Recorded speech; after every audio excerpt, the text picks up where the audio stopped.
Good day, brothers and sisters. Welcome to the show. Have you ever had a moment like maybe you're taking a shower or walking down the street and you just remember something from your past or something that happened just recently, like yesterday? Something you said, something you done was so ridiculous. And when you look back on what you've done, you had a like sort of moment of cringe, you personal. It didn't even matter if anybody was around, but you realize how stupid and ridiculous you look, the thing that you said and you've done. Well, that's the moment that Canada have been having for past 2 weeks, specifically our fearless leader, Justin Trudeau. And that Nazi thing we couldn't stay away from. And let's jump right into it. This happened just 2 days ago. We have here in the chamber today Ukrainian Canadian world veteran from the Second World War who fought the Ukrainian independence against the Russians. So if you have logic, Glenn, he thought the Canadian independence against the Soviets at a time, not the Russians. And speaker of, obviously, that's the Nazis. He's telling you right there, but in a different English way. Ridiculous. G-Man's blood is boiling right now because this government has been, in the past couple of weeks, one problem after another. We have the rising of the scamdemic 2.0. And we haven't really got over that one yet, right? Now, we're in the marches, the peace marches against the, leave the children alone. Stop targeting the children with your so-called 2 LGBTQS1. And they keep adding more and more to this. So it's a big alphabet of nothings. And then you had another $650 million going to Ukraine, okay? And this is the government that okays all this liberal government, because they're the ones in power right now, which is ridiculous. And at the same time, they go to work, obviously, in Ottawa, the nation's capital. And just reading today that the nation's capital has also the highest amount of homeless encampments that they've ever had. Also, this thing about India, where you have mouthpiece Trudeau, talking off the cuff right away about it's India's fault for these killings that are going on, these targeted killings in Canada. And now India is the largest country in the world when it comes to population. And it's the quickest emerging economy in the world. It's going to be a superpower, obviously. And this guy is choosing sides and starting to fight against India. So we've really been set up here in Canada, champ, at the same time as Canada's economy, as of probably next week or the week after, will be in an official recession. 2 quarters of negative GDP growth. Okay? So all this as Canada is going to be facing a severe economic downturn. We need help. And the first thing would be to get rid of this government right away. Not just this government, a Nazi government. Remember, not so long ago, the truckers were kind of compared to the Nazis. And we get back to it in a second. But this is like the cringe moment that we all experienced a few days ago with the Nazi president of parliament and all of the members standing up and doing clapping their hands. What are they for? Zelensky's speech received at least a dozen standing ovations. There was also one for this man, a 98-year-old Ukrainian Canadian who fought for Ukrainian independence against the Russians during the Second World War. He couldn't believe. It's like, I don't know if you brothers and sisters watched this ridiculous Indiana Jones take on the Nazis again. The Nazis went back in time or try to go back in time and change the history. This guy feels the same way. He's like, I finally accomplished what I wanted to. The Nazis won. And, who won the Cold War? When I went to the United States to the school and I played basketball, and that's how kids made fun of me. And they're like, well, clearly not the West, because, the socialists prevailed here in this country, specifically in Canada. We're celebrating the Nazi. This is what JT, our fearless leader, had to say about this, Glenn. Obviously, it's extremely upsetting that this happened. The speaker has acknowledged his mistake. Was that speaker's mistake? Tell me about that. Yeah, let's blame it on Anthony Rota. That's his mistake. No, this was. Are we ready for a G-man thought, big guy? Yeah, go ahead. Okay, I've been saying this for a while. I believe that the people at the top that we don't know about, most people don't know about, have been overtaken. And now, like, the world is a stage, so the people that were working for the bad elites now they're being used for the good elites. And that's to minimize their own personal punishment that's going to be coming up in the future. And so now they have to play by the rules of the new elites to try and save whatever skin's left on their arses.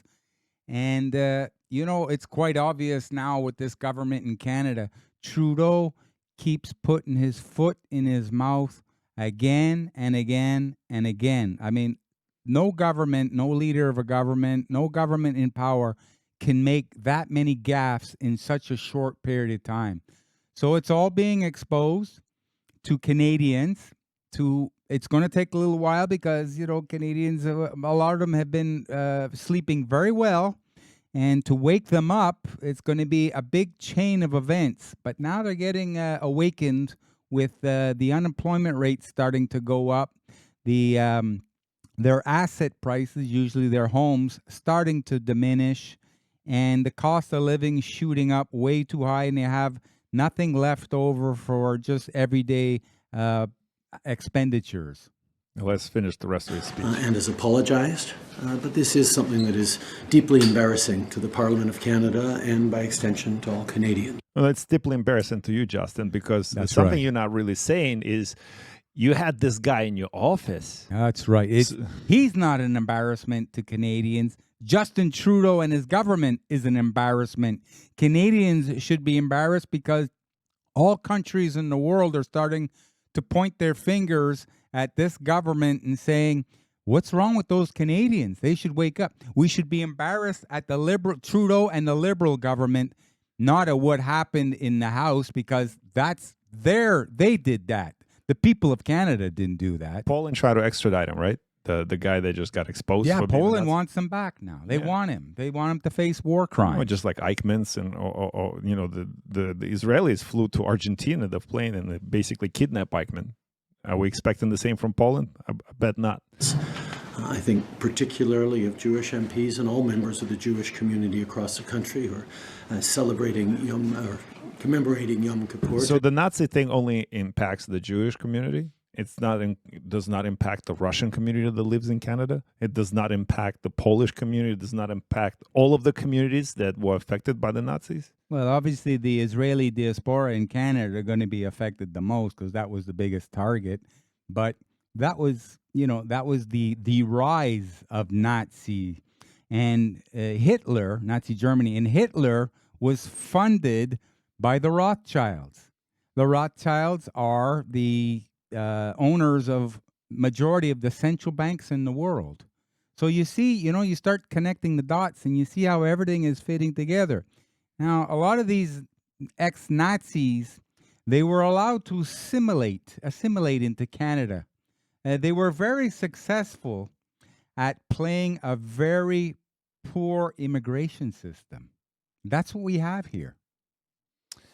Oh, this actually the speech that he said, it turns comical. I don't know if you've seen the rest of this, Glenn, but it kind of makes me upset a bit. But at the same time, I'll laugh to know tomorrow. Watch this. Today, I think it's going to be really important that all of us push back against Russian propaganda, Russian disinformation, and continue our steadfast and unequivocal support for Ukraine, as we did last week with announcing further measures to stand with Ukraine in Russia's illegal war against it. Yeah, when he loses power, it's going to be Putin's fault again, too, of course. Well, Glenn, here at the Alex Sass Show, we take a strong stand on this issue. It's probably, we're part of, in his eyes, in eyes of his administration, we're part of the problem, Interestingly enough, we had Pierre Poilievre also shaking the guy's hand and, clapping and all that stuff. There's a picture for that on this, and look at, like you mentioned it earlier, look at Justin's eyes. Look at, oh my God, we had something in common here. Let's have a threesome. Let's go back to my office. I have some Coke. I don't know what's going through Justin's eyes, but looking at his face, he's very, very pleased that Poilievre is shaking his hand. And then Poilievre had to come out and actually made a speech because it's clearly an issue. And then he had to address it in the parliament. And this is what he had to say. Leader of the opposition. Well, if the Prime Minister is so proud of how he conducted himself, he would be on the floor in the House of Commons today. Apparently, Justin, after his cringe moment, he didn't even show up. He just thought, I'm going to stay home. He took a sick day. Mr. Speaker, Canadians are sick and tired of a Prime Minister who never takes responsibilities for the things that happen under his watch, whether it's the record high inflation or interest rates or the doubling of housing costs or the constant international embarrassments. He always finds someone else to throw under the bus. Are you that person? Oh man, so he just threw it. So basically he's saying you are going to be thrown under the bus for this. Yeah. So he called it out. He called it out. And this continuation of this video, which we'll watch in a second. Interestingly enough, though, when we had Maxime Bernier here and we brought up this issue, like, where is Pierre Poilievre on this? And Maxime said, well, he's a pollster. He's going to go whichever way wind blows, but also probably and the question was also how World Economic Forum fits in there. Like, which one of the leaders is World Economic Forum puppets? And we questioned Pierre Poilievre on that with Maxime as well. And Maxime said, I don't know. He was gracious enough to say, yeah, I really don't know where he stands. However, I think because of the Ukraine issue, we know where he stands with this. Somehow he is towing the party line. In the party line, not the one that represents constituency of Canada, but the party line that represents, like you said, the bankers, the globalists, the military-industrial complex, because he actually said it himself. He was asked a question, how do you feel about the money being sent to Ukraine, the enormous amount of money, and this is what he had to say. Is Canada spending too much on Ukraine right now, in your opinion? I think we need to get results for our money, and we support an end to Russia's illegal and unjustified invasion.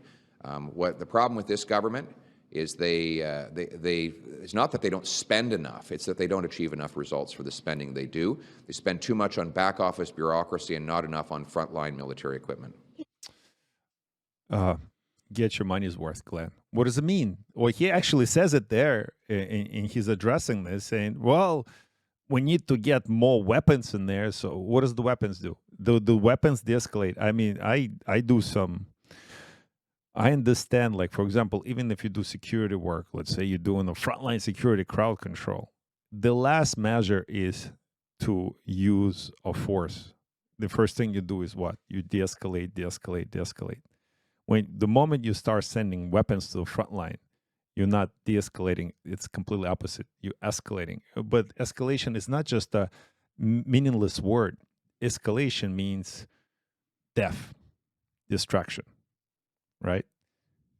And harm, right? And what is that? And obviously that's an older video because he's wearing glasses here. Right nowadays, he has a different image. He's not wearing glasses. He's been trying to be a strong man, because glasses are supposed to make him look weak.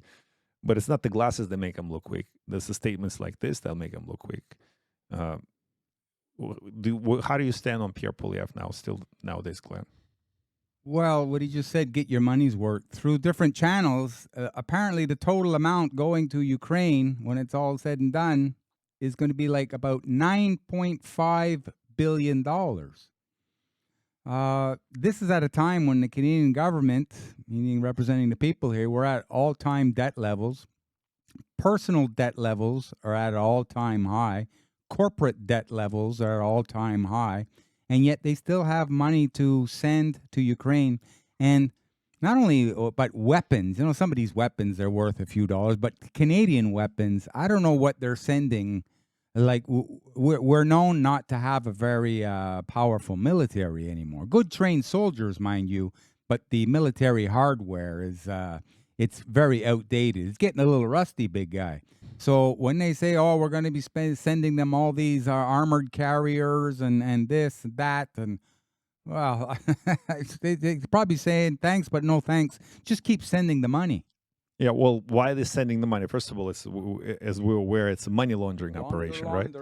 So somebody's getting rich, and it's not you. So the middle class is being devastated by all of this, and it's particularly for a reason because, if it's a harm reduction theory, we're lowering the standard of living for everybody, because if the middle class is the only class that has a chance to come up and address the upper class, become an upper class, actually, so they can compete with the upper class.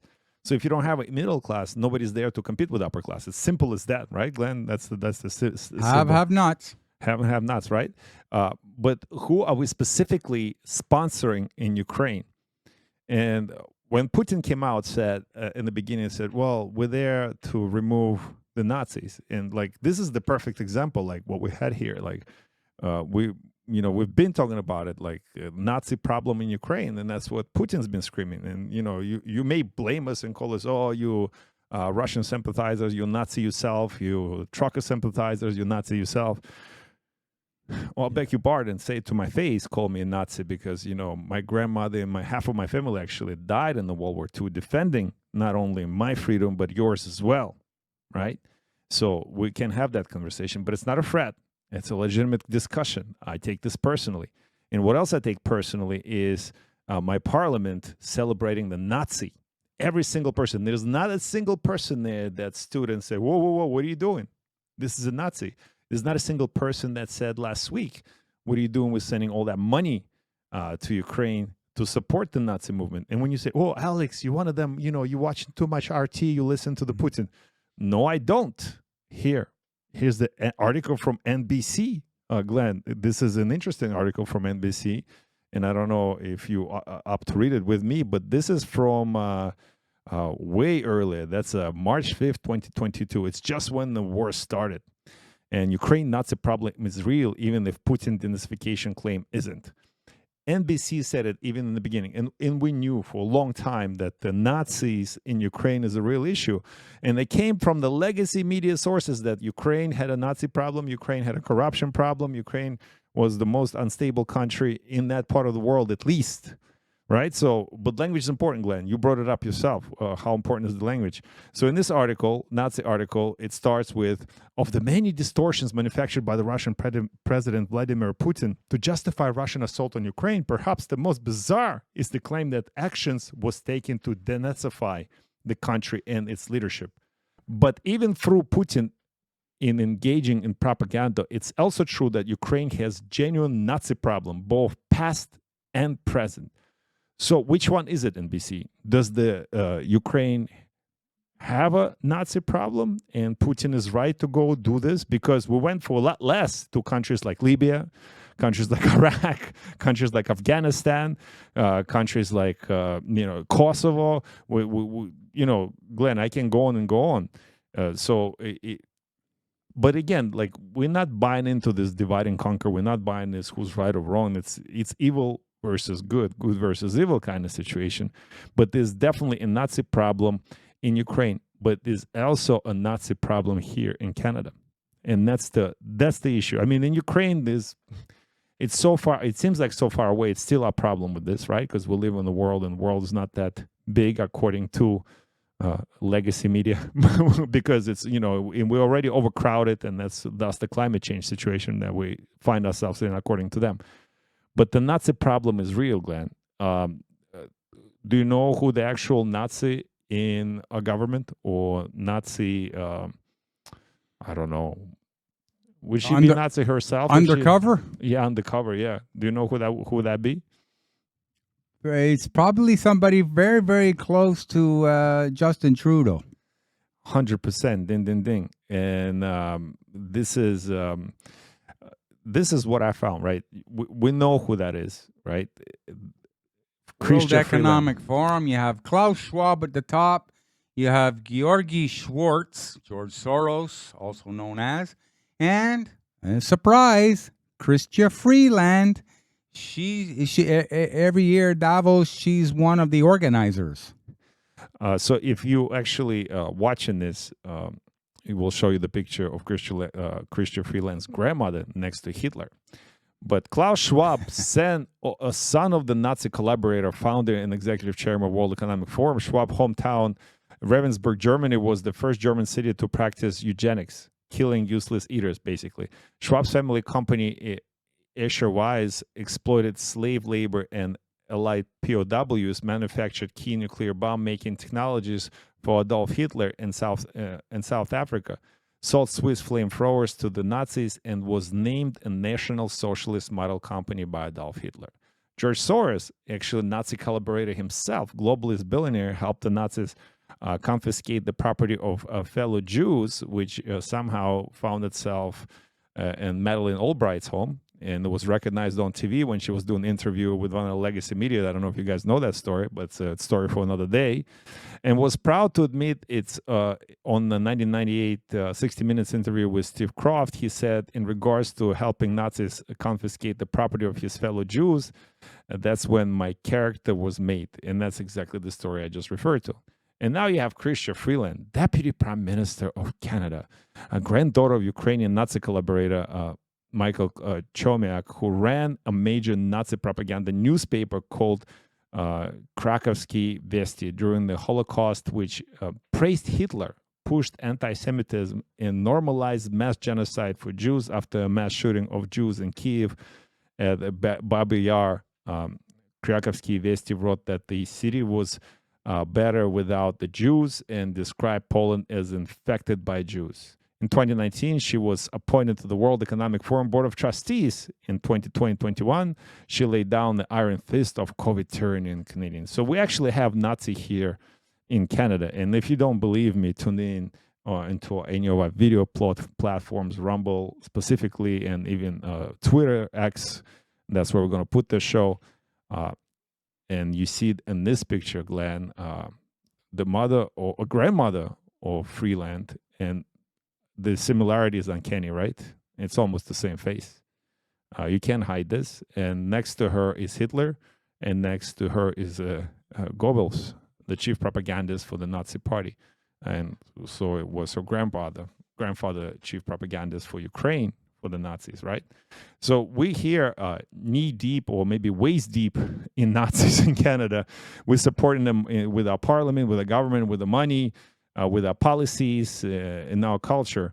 And I mean, I'm not going to compare Ukrainian flag to the Nazi flag, but people that blindly support Ukrainian because let's support the next thing without understanding of what actually where the money is going. Do you think, Glenn, people understand? Like majority of the people that send money. I have a friend who's collecting money to send to Ukraine or straight up buy drones. What do you say to that person?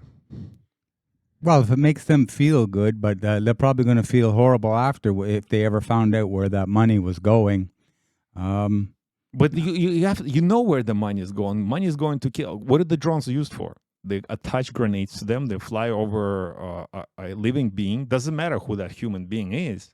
So you're actually sending a weapon to the war to kill. And you actually actively choosing side in the war. Okay, I get it. You offer freedom. In that case, I'll say, if you are so much into killing people, get a gun and go join the army. Go into trenches yourself. And brother, who is Canada? Who does this government think they are that could take Canadian taxpayers' dollars, which they work very hard for, and take it away from them and send it over to what they think is a good cause? What does the average Canadian know, care, think about, or anything when it has to do with Ukraine or on the other side of the world? What is that business of ours? Well, Canadians have either a memory of a goldfish, or they're distracted by things like COVID and climate change. Because in 2021, on November 8th, 2021, that's in the height of the COVID thing, right? Canadian officials who met with Ukrainian unit linked to neo-Nazis, which is Azov, feared exposure by the news media. And it's an official document, right? So here you can read the article. It's an Ottawa Citizen. So that's not Alex Sashaw. That's Ottawa Citizen puts it out.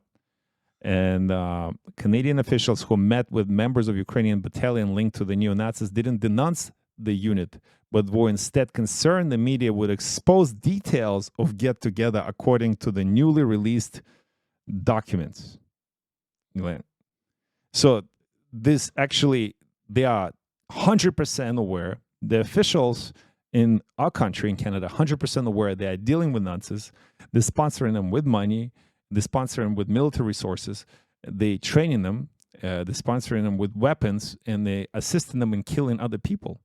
Whose side are you on, Canadians? Because that's your government. That's the government that represents your interest. Are you interested in killing other people for the sake of Nazis? Are you a Nazi yourself? Look yourself in the mirror. If you have this, you have been choosing the Ukrainian side blindly because the TV told you so, because Russians are so evil.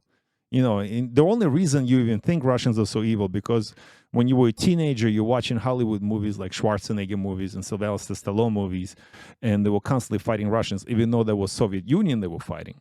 They were referring to them, and Russians, they were laying the ground back then, predictive programming. They were programming your mind, compartmentalizing your brain, traumatizing your mind because the Russians going to come over and take over the world, you know, like the Red Dawn or whatever it is. Interesting part, it didn't start just in the 90s, 2000s, or whatever. It didn't even, I'm not even talking about 3 years ago. Glenn, you know, how much you know about Operation Paperclip? Yeah, that was taking a lot of the Nazis. They found when they were losing the war, they were helped to escape death, Nazi Germany, through the Vatican. And the Vatican supplied them with passports and the necessary false documents to relocate in many countries in South and Central America and then make their way further north into North America. But some of the high-ranking scientists, they got a blank check to go right over to United States of America and Canada to help with the implementation of the new technologies at that time. So there's an article that I found as a result of my searching. And that was also October 30th, 2020, right? So the RCAF officer, you know, Royal Canadian Air Force officer who brought Hitler's Waffen SS to Canada, he basically, I'm going to summarize the article. It talks about how there's a Bogdan Panchuk was the man behind the Ukrainian Canadian Servicemen's Association, which supported the cultural and social needs of Canadians of Ukrainian heritage serving overseas during the Second World War II. Panchuk was also involved in efforts that saw as many as 30,000 Ukrainian refugees brought to Canada after the World War II. What the missing part of that article is, but the missing from accolades in the Globe article and the CBC broadcast were the details about some of the Ukrainian refugees, in parentheses, that Panchuk managed to convince the Canadian government to accept 2,000 members of Adolf Hitler's Waffen SS. That's where that guy came from. The guy that we had in being praised by a parliament. He, I'm assuming, was part of that 2,000 people originally coming in here, right? So they were brought up in here, and, you know, brothers and sisters, some of you are still in denial. Say, oh, there was never. It's a Russian propaganda. There was never a Nazi program. There's plenty of Canadian resources. Not, you know, we're not going to RT. There's not a single RT article or resource of Russia that I pulled up here. This is this is Canadian researchers that are looking into a dilemma and pulling up articles for you. And, you often being called Nazi yourself, especially if you're trucker supporter. By who? By who? By, the biggest, troublemaker in the world right now, it looks like. Well, and his cabinet in general. Here's this lady. Mr. Speaker, I know the leader of the opposition doesn't want to rely on the facts, but the facts in this situation... That's Karina Gould. She is the leader of the government in the House of Commons. are that the government had no prior knowledge that this individual was being invited, nor that he would be recognized. And if they go back and recall what happened on Friday, they will see that it was indeed the Speaker of the House that recognized this individual. We were all caught off guard. It's deeply embarrassing to this Parliament, but to Canada, and I ask that we all deal with this responsibly. That's your job. Okay, that's your job. You're supposed to vet. You're supposed to know all that. But that is your lying. job. She's also lying. He was at the. He met with Trudeau before this. That happened, Glenn. You see, that's the government in power. That's their job to vet and make sure everything is on the up and up. They screwed up. I don't know if they did it intentionally. Personally, G-Man thinks they did do it intentionally, but that was not their intention, but they had to do it because of the new powers that are taking over, and they're going to be exposing everything. So that's just another example of what's going on. Unfortunately, Canadians, they're going to take a lot longer than other countries, people of other countries, to get up to speed of what's going on, because they're very easily distracted, and their mind belief, their indoctrination, and propaganda belief, and just follow the news and follow this and follow that. The common denominator in those three things is they follow everything. Where is the leadership quality in the individual of the Canadian? And they all react, Glenn, right? They react to what has been said. So it's like, oh, the Nazis, remember the flag that somebody brought in, the Nazi flag, and the gold was called out as as a mall. Like, there was definitely none of the truckers that brought in they trying to kick him out. It's like, this is okay. There was definitely coming from Justin Trudeau cabinet and all that stuff. So those people were instantly, recognized and taken out of the crowd. Nevertheless, they were still the same person. They just said, oh, we need to come down. It's not Justin's fault. It's the speaker's fault. And, we need to be sensitive. It was a mistake. It was an honest mistake. So forget all the Nazi stuff, all the articles I just showed you where, we as Canadians support the Nazis in Ukraine. Here's what this person, Glode or whatever her name is, had to say about the truckers, Glenn. We must listen to each other, and we must assure that no one in this House is standing with those who support white supremacy, who support Nazi views, who look to contribute and enable racist views. And Mr. Speaker, I would ask that all of us in this House use our words judiciously, including the member opposite who just yelled out something completely inappropriate, because all of us have reason to be here. And I would call on the members opposite not to stand with those who are sharing those views, because how does it feel as a person in this House seeing colleagues taking pictures? Okay, she's saying, how does it feel seeing, taking pictures? Oh, okay. So why did you take this picture? With a Nazi? Why did you take this picture, Glenn? Right? So she accused everybody else. But it wasn't so long. She looked a little bit skinnier, in that previous. That was only 2 years apart. I'm not making fun of her appearance, brothers and sisters, but she definitely has changed for the worst. And that's what usually happens when you enter the government. But she is here clearly with a Nazi taking pictures, accusing others of being Nazis in the videos that I'm playing. Let me finish the video. With people who are looking to overthrow the government. That's what I ask those colleagues to do. By the way, I'm going to say something unpopular here in Canada. And I don't know if, brothers and sisters, you're going to agree with me or not. You don't have to, but that's your choice, just as like my choice to say this. First of all, you are all my brothers and sisters, and I wish no harm upon you. But when the harm comes upon you, I'm there to stand with you, to defend your rights and freedoms, not just mine. And one of the three things that we have here in Canada and Western society in general, democratic Western society, one of your God's given rights is to overthrow tyrannical government. So whenever they stay screaming like, oh my God, look at all this crowd. How dare you be siding with them? They're ready to overthrow you. Well, probably for good reason, not probably 100% for good reason, but that was okay for the government to be overthrown in Ukraine that was actually sponsored by Newland and other people from the, well, probably Canadians help with that too, right? Glenn, always speaking out of two sides of our mouth. And this show has been going on for too long.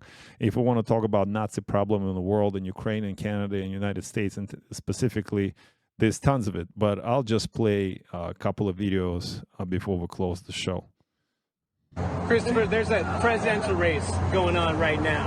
Are you going to vote in 2024? What do you think is going to happen? My vote is useless. I think Biden's better than Trump because he sends rockets to Ukraine. And here you go. Biden is better because he's going to perpetuate the Nazi thing in Ukraine.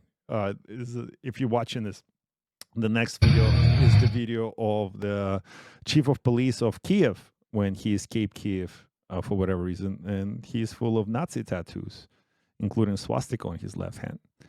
Tattooed bullfrog. Yeah, and here's a video from beginning of the war. Support the current thing. Want to take Russia out, no matter who gets hurt or why.